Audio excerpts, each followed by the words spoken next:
అక్కడికి చేరడం వల్ల మేము ఇబ్బంది అవుతున్నాము. ఇన్నాళ్ళు ఏ ఎఫ్ఐఆర్ ఉందో ఏటుందో మేము ఆయన గొడవలు పడుతున్నప్పటికీ మేము ఆయన పేరెంట్స్ దగ్గర పలాసలో ఉండడం జరిగింది.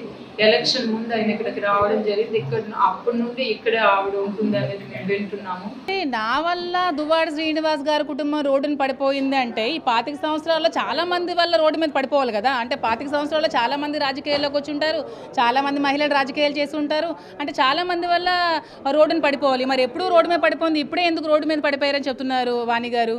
వీడియో తీసి పెట్టడం, చాలా తప్పుడుగా బిహేవ్ చేయడం. ఇప్పటికీ ఆవిడకి నాకు తెలిసిన 3 మ్యారేజెస్ కూడా అయ్యాయి.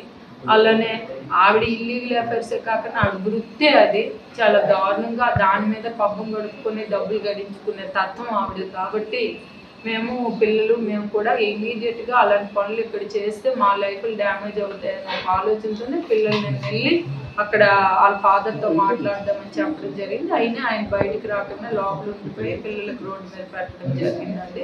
నియోజకవర్గంలో దగ్గర ఇప్పుడు ఒక 1000 మందికి పైగా తిరుపతి తీసుకెళ్ళి ఉంటారు. అతను ప్రోటోకాల్ తిరుపతి అంటే స్వామి దర్శనం అందరూ చేసుకోవాలని కోరుకుంటారు. చాలా మంది వెళ్ళి ఉంటారు. అలాగే నేను కూడా వెళ్ళాను. దాంట్లో తప్పే ఉందో నాకైతే తెలియదు.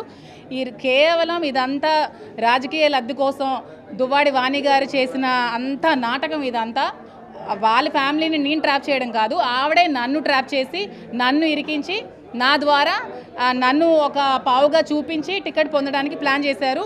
అది ఫెయిల్ అవ్వడంతో ఇప్పుడు రోడ్లెక్కి నానా గందరగోళం చేసి ఫాల్స్ ఎలిగేషన్స్ చేస్తున్నారు. ఇది ఆయన సొంతూరు కాదు, ఇది నా ఫాదర్ రాఘారావు గారి నుండి మేము పొలిటికల్గా మా తాత లక్ష్మీపతి గారి నుండి మేము ఇక్కడ రాజకీయాలు చేస్తున్నాము. 100 ఎకరాల ఆస్తులు అమ్ముకొని మేము విలువలతో ఉన్నాము.